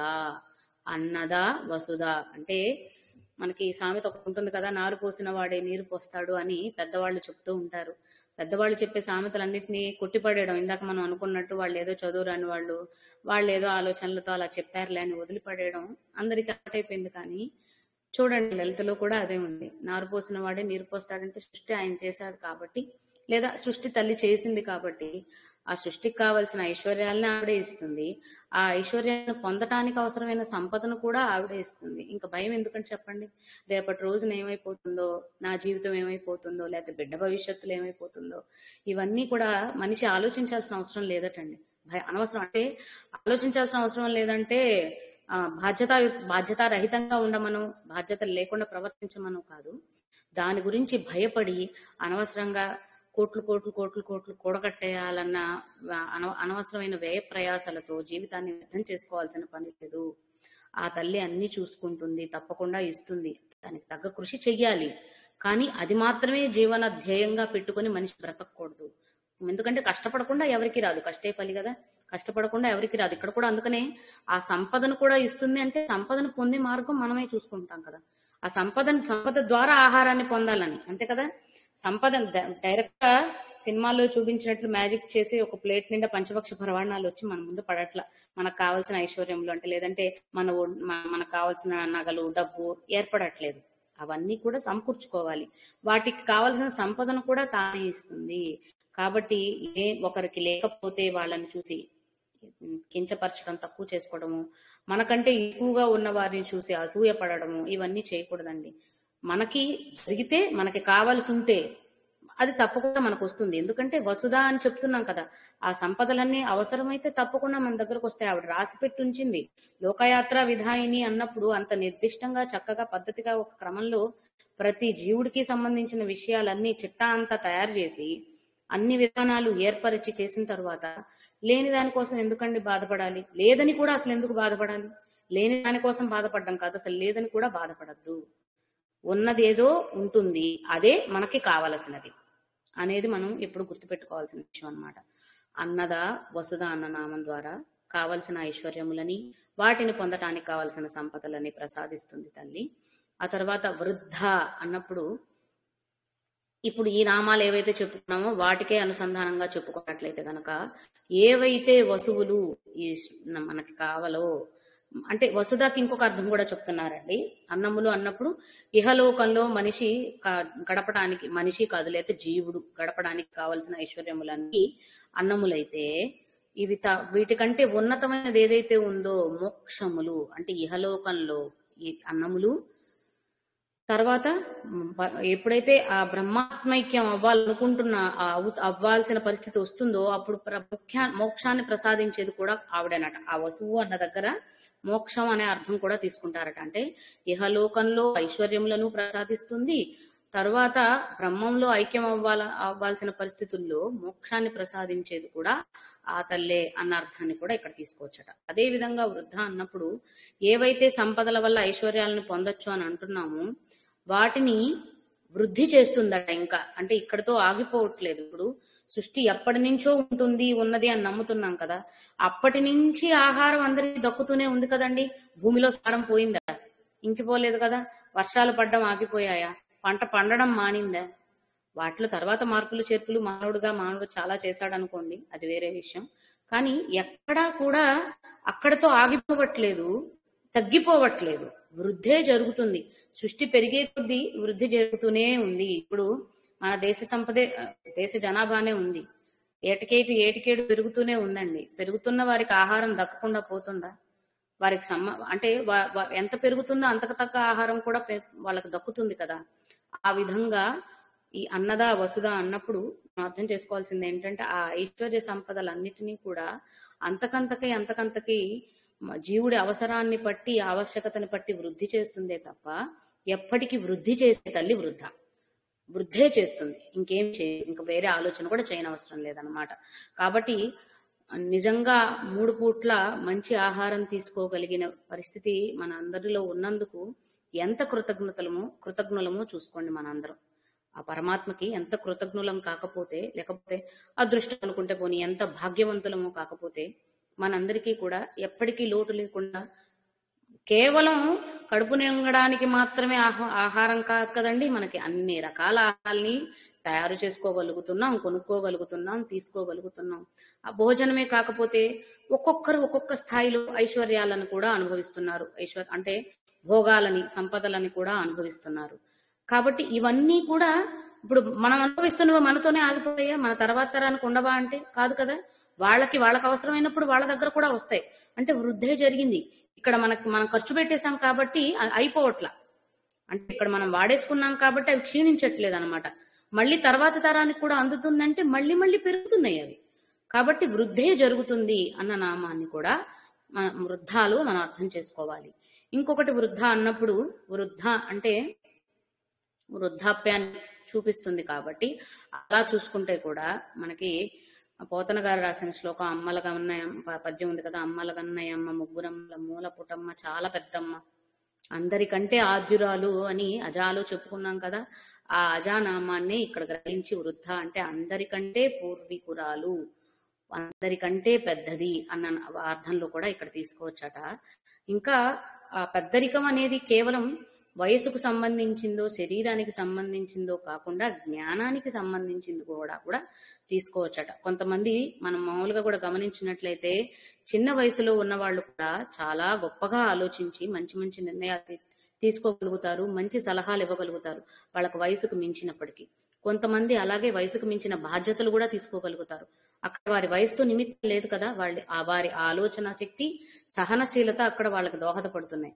ఆ విధంగా వృద్ధ అన్నప్పుడు కేవలం వయస్సుని మాత్రమే, అంటే వాళ్ళు వయసులో పెద్దవాళ్ళు కాబట్టి మనకంటే అనుభవజ్ఞులు, మనం వారి సలహా సూచనలు తీసుకోవాలి అనేది పెద్దవాళ్ళ గురించి మనందరికీ చెప్పేది. దానితో పాటు పెద్దవాళ్ళు కూడా చిన్నవాళ్ళ నుంచి ఆలోచనలు స్వీకరించాలి ఒక్కొక్కసారి అని కూడా చెప్తూ ఉంటారు. ఎందుకంటే పిల్లల్లో కూడా మనకు తెలియని ఆలోచన, మనకు తెలియని పరిపక్వత ఉండొచ్చు, అది మనకు అర్థం కాదు. ఆ పరిపక్వతతో మనకు మించి మంచి ఆలోచనలు వాళ్ళు కూడా చేయొచ్చు అన్న ఉద్దేశంలో వారి కోణంలో కూడా ఆలోచించి వారి ఆలోచనలను కూడా స్వీకరించాలని చెప్తూ ఉంటారు. ఆ విధంగా ఇక్కడ వృద్ధ అంటే పరిపూర్ణమైనటువంటి లేదా పరిపక్వమైనటువంటి ఆలోచన స్థితి కూడా అర్థంగా తీసుకోవచ్చు. కాబట్టి అన్నిటికంటే అందరికంటే పూర్వీకురాలు ఆవిడే, అందరి గురించి గొప్పగా ఆలోచించగలిగింది కూడా ఆవిడే. అందరి శ్రేయస్సు కోసం, అందరికీ శ్రేయస్సు కావాలని కోరుకుంటుంది తప్ప తల్లి ఒక బిడ్డ ఎడవాలి, ఒక బిడ్డ నవ్వాలని ఎందుకు అనుకుంటుంది? అలా అనుకోదు కదా. అందరికీ మంచి జరగాలనుకుంటుంది. అందరి గురించి గొప్పగా అందరి శ్రేయస్సు కోసం ఆలోచించగలిగిన తల్లి కాబట్టి వృద్ధ. ఆ విధంగా అలాగే లేదా మోక్షప్రదాయిని అన్నాము కాబట్టి అన్నిటికంటే విలువైన సంపది. ఇవి ఇక్కడ ఎన్ని పొందినా కానీ ఇవన్నీ కూడా ఒక కాలంలో ఉండి ఇంకొక కాలంలో పోయేవి. ఒకసారి ఉండి ఇప్పుడు ఇవాళ తిన్న ఆహారం రేపటికి మళ్ళీ ఆకలేకుండా ఉంది, అది జీర్ణించేసింది కదా, జీర్ణం అయిపోయింది లేదు. అలాగే ఇవాళ అనుభవించిన భోగభాగ్యాలన్నీ, వైభోగాలన్నీ తర్వాత ఉండొచ్చని నమ్మకం లేదు. కానీ ఆ మోక్ష సంపద ఏదైతే ఉందో ఒక్కసారి దాన్ని పొందిన తరువాత ఆ తల్లి వృద్ధా దేవత ద్వారా ఇంకా అంతకు మించిన ఐశ్వర్యం ఇంకొకటి ఏముంటుంది చెప్పండి? అంతకు మించిందే లేదు, అది తరిగేది కాదు. ఇవన్నీ తరిగిపోవచ్చు కానీ అవి తరగవు. కాబట్టి అటువంటి తరగని సంపద ఏదైతే ఉందో మోక్షం అనే సంపద, దానిని ప్రసాదించే తల్లి కాబట్టి వృద్ధ. అటువంటి సంపదని పొందిన తర్వాత ఏమర్థమవుతుంది? బ్రహ్మాత్మైక్య స్వరూపిణి, బ్రహ్మమే ఆత్మ ఏకమై ఉన్న స్వరూపం ఏదైతే ఉందో అదే ఆవిడ. అంటే ప్రతి మనలో ఉన్నటువంటి ఆత్మస్వరూపమే పరబ్రహ్మ స్వరూపం. ఇందాక మనం అనుకున్నాం కదా, సోహం, అహం బ్రహ్మాస్మి, తత్వమసి, ఇవన్నీ కూడా ఇక్కడ చింతన చేయవలసిన విషయాలు అన్నమాట. ఇవన్నీ అన్వయించుకోవాలి. ఆ బ్రహ్మము ఆత్మ ఐక్యము లేదా ఏకస్వరూపము, బ్రహ్మము ఆత్మ కలిపి ఏకముగా ఒక్కటిగా ఉన్న స్వరూపం ఏదైతే ఉందో దాన్నే గ్రహిస్తున్నాము ఇక్కడ అని బ్రహ్మతత్వాన్ని లేదా పరబ్రహ్మతత్వాన్ని ఇక్కడ అర్థమయ్యేలా చేస్తున్నారు అన్నమాట బ్రహ్మాత్మైక్య స్వరూపిణి ద్వారా. కాబట్టి మనకి ఏకాకిని భూమరూప నిర్ద్వైత ద్వైతవర్జిత అని చెప్పిన తర్వాత మళ్ళీ అన్నదా వసుదా వృద్ధ అని ఇలా వృద్ధి చేస్తుంది, మనకు కావాల్సిన సంపత్తుని తనే ఇస్తుంది అని చెప్పి మళ్ళీ అక్కడికే తీసుకెళ్తున్నారు. బ్రహ్మము ఆత్మ ఒకటే, వేరువేరుగా లేవు, ఇది నిశ్చయం, ఇది సత్యమైన విషయంగా ప్రతి ఒక్కరూ గుర్తుపెట్టుకోవాల్సిన అవసరం ఉంది అనేది మనం ఇక్కడ గుర్తుపెట్టుకోవాల్సిన విషయం. అది బ్రహ్మాత్మైక్య స్వరూపిణి. తర్వాత ఇవన్నీ కూడా బ్రహ్మశబ్దానికి సంబంధించిన అర్థాలని ఇస్తూ వస్తాయండి. బృహతి, బ్రాహ్మణి, బ్రాహ్మి, బ్రహ్మానంద, బలిప్రియ. మనం ఇదివరకు బ్రహ్మ శబ్దానికి సంబంధించి వచ్చినప్పుడు బ్రహ్మ అనే శబ్దం ఎలా ఏర్పడింది అన్న విషయం తెలుసుకోవచ్చు అని అనుకున్నాం కదా. ఇప్పుడు బృహత్ శబ్దం, బృహ్మణం శబ్దం, బృహత్, బృహ్మణం, ఈ రెండు శబ్దాల నుండి బ్రహ్మ అన్న పదం ఏర్పడిందటండి. బృహత్ అంటే ఇందాక మనం అనుకున్నట్టు విశాలమైన, విస్తారమైన, వ్యాప్తి చెంది ఉన్న అనేది బృహత్ శబ్దాన్ని సూచిస్తే, బ్రహ్మణం అంటే అన్నిటికంటే కూడా పెద్దది అన్న అర్థాన్ని సూచిస్తూ బ్రహ్మణం అంటండి. ఈ రెండు శబ్దాల నుండి బ్రహ్మణం, బాకి రుత్వం, నేను చెప్పింది బాకి రావత్తు కాదు, బాకి రుత్వం. అలా బృహత్, బ్రహ్మణం, ఈ రెండు శబ్దాల నుండి బ్రహ్మ అన్న పదం ఏర్పడిందట. కాబట్టి బృహత్ అన్నప్పుడు విశాలమైన లేదా వ్యాపించి ఉన్న అన్న అర్థం తీసుకున్నాం కాబట్టి దానికే స్త్రీలింగ పదంగా బృహతి అంటే, ఇందాకే మనం భూమరూప అని చెప్తున్నాం కదా, వ్యాప్తి చెంది ఉంది, విస్తారంగా ఉంది అని. ఆ విస్తారతనే మళ్ళీ మళ్ళీ తెలుపుతున్నారు బృహతి శబ్దం ద్వారా అని ఒకటి గ్రహించవచ్చు. ఇంకొకటి ఏం చెప్తున్నారు అంటే, మనకి ఆ అమ్మవారి రూపాలు ముందు మనం అర్థం చేసుకున్నప్పుడు ఛందశాస్త్రం, రకరకాల శాస్త్రాలు కూడా వేదాల నుండి ఉద్భవించాయి అని, శబ్ద రూపంలో తల్లి ఉద్భవించిన తర్వాత అని అక్కడ కూడా అర్థం చేసుకున్నాం కదా, శబ్ద బ్రహ్మ నుంచి వచ్చాయి అని. అలా చూసుకున్నప్పుడు వైదిక ఛందస్సులు అని 7 రకాల ఛందస్సులు చెప్పుకుంటారటండి. వైదిక ఛందస్సులు అనేవి ముఖ్య ప్రామాణికమైన ఛందస్సులు 7 ఉన్నాయి. తర్వాత తరాల్లో వ్యాకరణాన్ని అభివృద్ధి చేస్తూ ఇంకా కొన్ని ఛందస్సులు ఏర్పడ్డాయి. కానీ ముఖ్యంగా వైదికంగా చెప్పే ఛందస్సులు అంటే వ్యాకరణంలో భాగం. మనకి అందరికి భగవద్గీత ఇవన్నీ చదువుతున్న వాళ్ళకి తెలుసు కదా, భగవద్గీత అంతా అనుష్టుప్ ఛందస్సులో రాయబడి ఉంది. ఇవన్నీ కూడా లలిత విష్ణు సహస్రనామాలన్నీ దాదాపుగా అన్ని కూడా అనుష్టుప్ ఛందస్సులోనే, అంటే దైవ సంబంధిత స్తోత్రాలన్నీ దాదాపు అనుష్టుప్ ఛందస్సులోనే రచించడం అనేది జరుగుతుంది. ఆ విధంగా అంటే అనుష్టుప్ ఛందస్సులో ప్రతి పాదానికి 8 అక్షరాలు ఉంటాయి. అలా 4 పాదాలు అంటే 32 అక్షరములతో అనుష్టుప్ ఛందస్సు ఉంటుంది. త్రిష్టుప్ ఛందస్సు అని తర్వాత ఇంకొక రకం ఉంటుంది, అక్కడ 11 అక్షరాలతో ఒక్కొక్క పదం ఉంటుంది. ఆ విధంగా మొత్తం వైదిక ఛందస్సులు 7 రకాలు ఉంటే, అందులో మనం చెప్పుకున్న త్రిష్టుప్, అనుష్టుప్ ఛందస్సులు, అలాగే గాయత్రి ఛందస్సు, మనకి గాయత్రి మంత్రం అని అంటాం కానీ అది గాయత్రి ఛందస్సులో రాయబడింది కాబట్టి అది గాయత్రి మంత్రమైందని కూడా అంటారు. ఆ గాయత్రి అనేది కూడా ఒక ఛందస్వరూపము. అలాగే బృహతి కూడా మరొక ఛందస్వరూపం. బృహతి అన్న ఛందస్సులో 9 అక్షరాలతో ఒక్కొక్క పాదం ఉంటుందట. ఆ విధంగా బృహతి ఛందస్వరూపంగా కూడా తల్లిని ఇక్కడ గ్రహిస్తున్నాము. ఛందస్వరూపముగా, ఛందస్సు కూడా, ఛందశాస్త్రం కూడా వేదాల నుంచే వచ్చింది అని నమ్ముతున్నాం, మనం అర్థం చేసుకున్నాం కాబట్టి అలా మనకి మనం ఇప్పుడు ఛందస్సులు 7 రకాల వైదిక ఛందస్సులు ఏవేంటి అంటే గాయత్రి, బృహతి, పంక్తి, ఊష్ణి, జగతి, అనుష్టుప్, త్రిష్టుప్, ఇవి 7 రకాలు. గాయత్రి, బృహతి, పంక్తి, ఊష్ణి, అలాగే జగతి, తర్వాత అనుష్టుప్, త్రిష్టుప్, ఇవి 7 రకాల వైదిక ఛందస్సులు. ఇందులో ఉన్న బృహతి అనే ఒక ఛందస్వరూపాన్ని అంటే ఛందశాస్త్ర స్వరూపంగా కూడా లేదా శబ్ద స్వరూపంగా కూడా చెప్తున్నారు. అలాగే నాద స్వరూపంగా కూడా, ఎందుకంటే విశ్వావసు అనే ఒక దేవత యొక్క వీణ పేరు కూడా బృహతి అటండి. ఎలా అయితే నారదుని యొక్క వీణ పేరు మహతి, ఆ తల్లి శారదాంబ సరస్వతీదేవి యొక్క వీణ పేరు కచ్చపి అయ్యాయో, అలాగే విశ్వావసువు అనేటువంటి ఒక దేవత ధరించే అనబడే ఒక దేవత ధరించే వీణ పేరు కూడా బృహతి అట. ఆ విధంగా అంటే నాద స్వరూపంగా, సంగీత స్వరూపంగా కూడా తల్లిని మనం గ్రహించవచ్చు అనేది బృహతి నామం ద్వారా అర్థమవుతుంది. ఆ తర్వాత బ్రాహ్మణి, ఒకటి బృహతి అంటే విస్తారంగా ఉన్నది అని ఒక అర్థంలో, తర్వాత ఛందస్వరూపంలో, అలాగే నాదస్వరూపంలో లేదా స్వర స్వరూపం, సంగీత స్వరూపం ఏదనుకున్నా అలా ఈ విధంగా బృహతే అన్న నామాన్ని గ్రహించవచ్చు. తరువాత బ్రాహ్మణి, ఇందాక మనం చెప్పుకున్న అష్టమాతృకా దేవతల్లో కూడా ఈ నామం వస్తుందండి. బ్రాహ్మి వస్తుంది, బ్రాహ్మణి కాదు. బ్రాహ్మి, మాహేశ్వరి, కౌమారి ఇవన్నీ వస్తాయి. అలా ఇప్పుడు ఇక్కడ బ్రాహ్మణి అంటే బ్రహ్మము అంటే బ్రహ్మము అన్న శబ్దానికి 5 రకాల అర్థాలు చెప్తారటండి. బ్రహ్మము అన్న శబ్దానికి 5 రకాల అర్థాలు: వేదము, జ్ఞానము, తపస్సు, ధర్మము, పరమాత్మ. వేదము, జ్ఞానము, ధర్మము, తపస్సు, పరమాత్మ, ఈ 5 శబ్దాలని బ్రహ్మము అన్న శబ్దానికి చెప్తారు. పరమాత్మ అంటే మనకు అర్థమైపోతుంది, పరబ్రహ్మతత్వం. కాబట్టి ఇక్కడ బ్రాహ్మణి అన్నప్పుడు ఈ మిగిలిన 4 శబ్దాలు ఏవైతే ఉన్నాయో ఆ శక్తి స్వరూపంగా బ్రాహ్మణి చెప్పచ్చట. వేద, జ్ఞాన, తపో, ధర్మ శక్తి సమ్మేళనంగా సంయుక్తంగా బ్రాహ్మణి అని చెప్పచ్చట.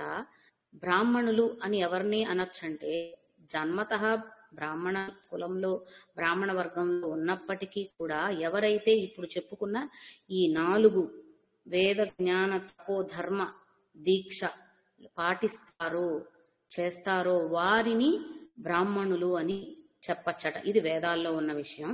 ఆ విధంగా బ్రాహ్మణి అంటే వేద, ధర్మ, జ్ఞాన, తపస్వరూపములో ఉన్న పరబ్రహ్మ శక్తి అని అర్థం చేసుకోవాలి బ్రాహ్మణి అని అన్నప్పుడు. కాబట్టి ఇదే ప్రధానమైన శక్తి, ఇది లేకుండా ఇంకేమీ లేదు.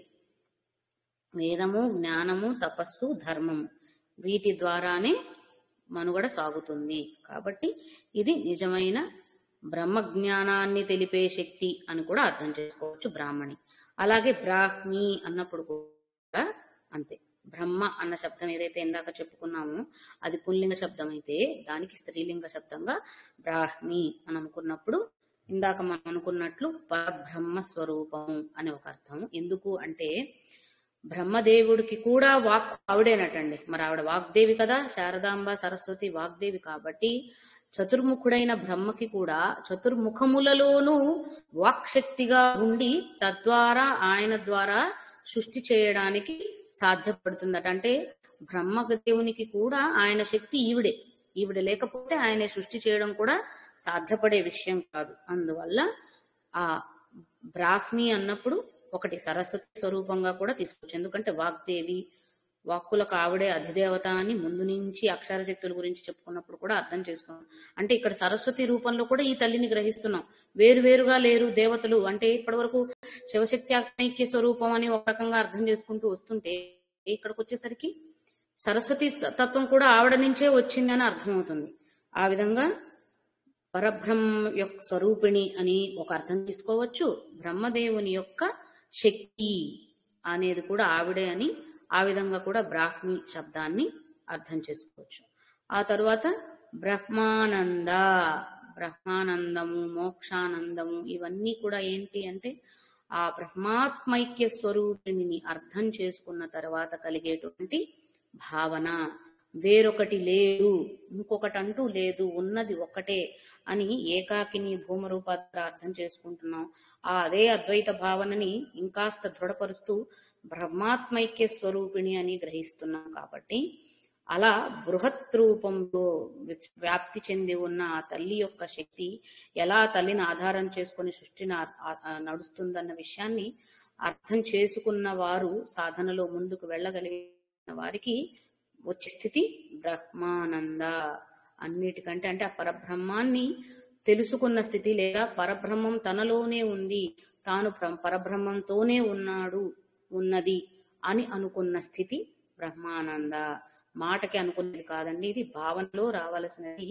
అనుభవపూర్వకంగా అంటే లేదండి ఈ విధంగా ఇన్ని రకాలుగా జీవుడు వేరుగా కనిపిస్తున్నాడు, శివుడు వేరుగా కనిపిస్తున్నాడు, బ్రహ్మం వేరుగా ఉంది, నేను వేరుగా ఉన్నాను అంటే ప్రారబ్ధాలను అనుభవించే వరకు కూడా జీవుడు ఉండవలసిందే. కాబట్టి ఉంటాడండి. అనుభవించేసిన తర్వాత ఎక్కడ కలుస్తున్నాడు? శివైక్యం అంటున్నాం కదా, శివంలోకి కలిసిపోతున్నప్పుడు మరి వేరుగా లేదుగా. అంటే అవసరం అయినంత వరకే ఇక్కడ ఉంది, తర్వాత స్థితి మారిందంటే ఒక దశ నుంచి ఇంకొక దశలోకి ఎదిగిన క్రమాన్ని అక్కడ గ్రహించాలంట తప్ప జీవుడుగా ఉన్నాడంటే మనుషులుగా మనం ఉన్నాం, దైవశక్తి వేరుగా ఉంది కదా అన్న భావనలో అర్థం చేసుకోవాల్సినది ఏంటంటే, మానవులుగా మనం ఉన్నాము అంటే ఇంకా ఆ పరిపక్వత పరిణతి రాని స్థితి ఇది. ఇప్పుడు సీతాకోక చిలుక దశలు ఉంటాయి కదండి. ఒక దశ నుంచి ఒక దశకి 4 దశల్లో నుంచి ఆఖరి దశలో పూర్తిగా సీతాకోక చిలుక రూపం వస్తుంది. ముందు దశల్లో ఉన్నది కూడా సీతాకోక చిలుక కాదా అంటే దాని పుట్టుక కారణమే కదా అవన్నీ.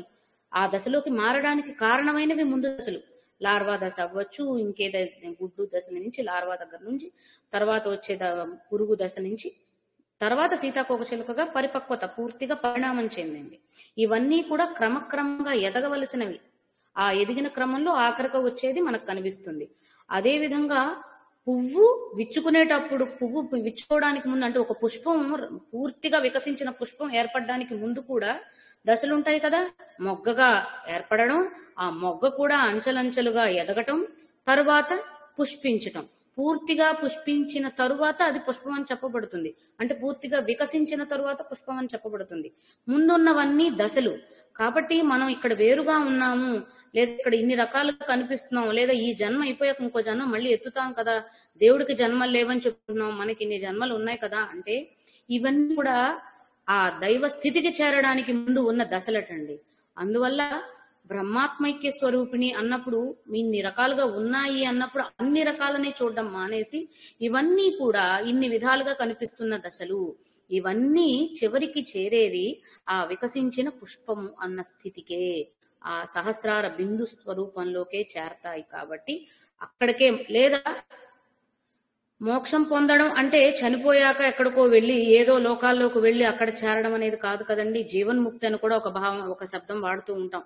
ఇది జీవుడుగా ఉండగానే సాధనలో పరిపక్వత చెందిన వారికి, పరిణతి సాధించిన వారికి పొందే స్థితి. కాబట్టి బ్రహ్మాత్మైక్యము అని అన్నప్పుడు ఎప్పుడు కూడా గుర్తుపెట్టుకోవాల్సినది, ఇప్పుడు వేరువేరుగా మన భావనలు ఇంకా అంత పరిణతి రాలేదు కాబట్టి కనిపిస్తున్నప్పటికీ చివరికి చేరవలసినది, కలిసిపోవలసినది ఆ పరబ్రహ్మలోనే. కాబట్టి ఉన్నది ఒక్కటే. ఆ స్థితికి చేరడమే ప్రతి మనిషి యొక్క దృఢ సంకల్పంగా, దృఢ నిశ్చయంగా ఉండి లక్ష్యంగా ఉండి ఆ లక్ష్య సాధన కోసమే మనిషి ముందుకు వెళ్ళాలి అనేది అర్థం చేసుకుంటూ, తద్వారా పొందే స్థితి అంటే ఆ బ్రహ్మాత్మైక్యం అయిపోయినటువంటి స్థితిని బ్రహ్మానందగా పరిగణించాలి. తర్వాత బలిప్రియ. మొదట బలి అన్నప్పుడు, బలి అన్న శబ్దానికి చెప్తున్న అర్థం త్యాగం అటండి. త్యాగము, విడిచివేయడం, వదిలివేయడం, ఈ అర్థాలు వస్తాయట బలి అన్న శబ్దానికి. కాబట్టి బలి చక్రవర్తి కథ గురించి తెలుసుకున్నప్పుడు ఎప్పుడైతే తన దగ్గర ఉన్నవన్నీ ఈ లోకాన్ని, పై లోకాన్ని, ఈ లోకాన్ని ఇచ్చేస్తాను అన్నప్పుడు అన్ని ఇచ్చినా కానీ వామనుడు తృప్తి చెందలేదు కదా. తన శిరస్సు మీద కూడా కాలు పెట్టిన తరువాత అప్పుడు వామనుడు ఇవ్వవలసిన దానం అంతా అందిందని అక్కడ వామనుడుగా వచ్చిన పరబ్రహ్మ తృప్తి చెందాడు. అంటే బలి అన్న పదానికి అర్థం ఎలా చెప్తున్నారంటే అహంకారం, మమకారం రెండింటిని విడిచివేయడమే బలటండి. త్యజించటం, వదిలేయడం అనేది కూడా త్యాగానికి సూచికగానే. కాబట్టి అవన్నీ విడిచిపెట్టినప్పుడే అహం మమ, అహం అంటే నేను, మమ అంటే నాది. ఇక్కడ నేను నాది అనేది ప్రత్యేకంగా వేరువేరుగా లేవు, ఉన్నది ఒక్కటే అనే కదా. బ్రహ్మ పదార్థం ఒకటే అని అర్థం చేసుకుంటున్నప్పుడు నీదొకటి నాదొకటి ఎలా ఉంటుంది? నాదే అంటే నీది నాది ఒకటే. మనకి ఇప్పటికీ ఆ భావనలు అలవాటు కావు కాబట్టి కొంచెం ఇబ్బందిగా అనిపించవచ్చు, కానీ గ్రహించవలసినది మాత్రం ఆ విషయాన్నే. నీది వేరుగా నాది వేరుగా లేదు, నీలో వేరుగా నాలో వేరుగా లేదు. నీలో ఏదుందో నాలో అదే ఉంది, సృష్టిలో ఏముందో నాలో అదే ఉంది, సృష్టి అంతటా ఏముందో నాలో కూడా అదే ఉంది. ఆ ఆత్మస్వరూపం, బ్రహ్మస్వరూపం ఏదైతే ఉందో దాన్ని గ్రహించగలిగినప్పుడు, ఎప్పుడు గ్రహించగలుగుతారు? మిగిలినవన్నీ వదిలేసినప్పుడు. ఆ మిగిలినవన్నీ వదిలేయటాన్ని ప్రీతి చెందుతుంది. కాబట్టి బలిప్రియ అంటే ఇంకా ఇవేమి వద్దమ్మా, నువ్వు చాలు, నీతో ఉంటే చాలు, నీతో కలిసిపోతే చాలు, నీతో ఉండడానికి ఏం అవసరమో అవి మాత్రమే కలిగి ఉండి మిగిలినవన్నీ వదిలేయగలుగుతున్నాను, వదిలేస్తున్నాను అనేది తానిచ్చుకునే బలట దేవతకి లేదా దైవానికి. ఆ బలిని స్వీకరించి ఆనందపడుతుంది. కాబట్టి అది బలి అన్న నామానికి తీసుకోవలసిన అర్థం, మొదటి అర్థంగా. ఇంకా తర్వాత ఏం చెప్తున్నారంటే, బలులు అంటే ఇచ్చే నివేదనలు, నైవేద్యాలు అన్న ఒక అర్థం కూడా వస్తుంది కదండి. దానికి కారణం ఏం చెప్తున్నారంటే మన శాస్త్రాల్లో ఉన్న దానికి అనుగుణంగా మనకి భూత పిశాచాలు అంటే సరైన సద్గతి పొందలేనటువంటి స్థితిలో ఉన్నటువంటి భూతములు చాలా ఉంటాయట. వాటికి కూడా ప్రాప్తి దొక్కి అవి కూడా వాటి నుంచి విముక్తి పొంది సద్గతి పొందాలంటే వాటికి కావలసిన వాటినే బలులు అని అంటారు. అందుకనే బలి బుక్కులు అని కొంతమందికి ఇప్పటికీ ఊళ్ళల్లో ఆచారం అలవాట్లు ఉంటాయండి. భోజనం తయారయ్యాక ముందు ఆహారం మొదటి ముద్ద దేవుడికి తీసేవాళ్ళు కొంతమంది ఉంటారు, కొంతమంది పక్షుల కోసం బయట పెట్టేవాళ్ళు లేదా బయట పెట్టేవాళ్ళు ముద్ద తీసి బయట పెట్టేవాళ్ళు ఉంటూ ఉంటారు. అలా బలులు ఇవ్వడం ఎందుకు అంటే ఇలా సద్గతిని పొందలేక కొట్టుమిట్టాడుతున్న భూతములన్నిటికీ కూడా ఈ సన్మార్గ పరాయణులు ఎవరైతే ఉన్నారో, సదాలోచన చేస్తున్న వారు, మనం సన్మార్గంలో నడుస్తూ ఆ దైవారాధనతో దైవానికే సమర్పించుకుంటున్నాం అన్న భావనతో, దైవ సమర్పణ భావంతో ముందు బలిబుక్కులకి సమర్పించేసి తర్వాత దైవార్పణ చేసుకుని స్వీకరిస్తారట. ఇలా తీసుకుని అంటే కొంతమంది కాకికి భోజనం పెడుతున్నామని అంటారు, కొంతమంది పశుపక్షాదులకు పెడుతూ ఉంటారు. ఇలా అలవాటు ఉంటూ ఉంటాయి వారి వారి పద్ధతులను బట్టి. ఇవన్నీ కూడా ఎందుకు అంటే మనల్ని ఉద్ధరించుకుంటూ, దైవారాధనలో మనల్ని ఉద్ధరించుకుంటూ అది చేసుకోలేక ఇబ్బంది పడుతున్న ఆ భూత ప్రాణులని కూడా ఉద్ధరించటం కోసం ఈ ఒక ఆనవాయితీ, ఒక పద్ధతిని శాస్త్రపరంగా ఋషులు మనకి అందించటం జరిగిందట. అంటే మన ధర్మంలో ఎప్పుడు కూడా మనల్ని ఉద్ధరించుకోవడంతో పాటుగా పక్కన వారిని కూడా ఉద్ధరించటం, స్వార్థపూరితమైన ఆలోచన మన ధర్మానికే విరుద్ధం అండి. నేనొక్కడిని బాగుపడితే చాలు, నాకు సంతోషం ఉంటే చాలు, నా కడుపు నిండితే చాలు, నాకన్నీ ఉంటే చాలు అన్న భావన మన ధర్మంలోనే లేదు. మనతో పాటు చుట్టుపక్కల ఉన్న వాళ్ళని బాగుపరచాలని చెప్పటమే కాకుండా కనిపించకుండా తిరుగుతున్నటువంటి ఆ భూత శక్తులు ఏవైతే ఉన్నాయో వారిని కూడా ఉద్ధరించటానికి ఈ విధానాలకి అలవాటు చేశారట పూర్వజులందరూ కూడా. అంతటి గొప్ప విధానాలని కలిగి ఉన్న ధర్మం సనాతన ధర్మం. అందులో పుట్టినందుకు ఎప్పటికీ కూడా ధన్యులమే. ఈ విషయాన్ని మనం ఎప్పుడూ గుర్తుపెట్టుకోవాల్సిన విషయం. ఆ విధంగా బలిప్రియ అంటే నివేదించటం, అంటే నాలో ఉన్న అహంకార మమకారాలన్నిటినీ నివేదించినప్పుడు బ్రహ్మాత్మైక్యం అయిపోతాను అన్న విషయం గుర్తుపెట్టుకోవాలన్నమాట. అది అందరికీ వర్తిస్తుంది. ఇది మనం తెలుసుకోవాల్సిన విషయం. ఆ విధంగా అన్నదా వసుదా వృద్ధ బ్రహ్మాత్మైక్య స్వరూపిణి బృహతి బ్రాహ్మణి బ్రాహ్మి బ్రహ్మానంద బలిప్రియ. ఈ శ్లోకానికి అర్థం ఇలా మనం గ్రహించవచ్చు.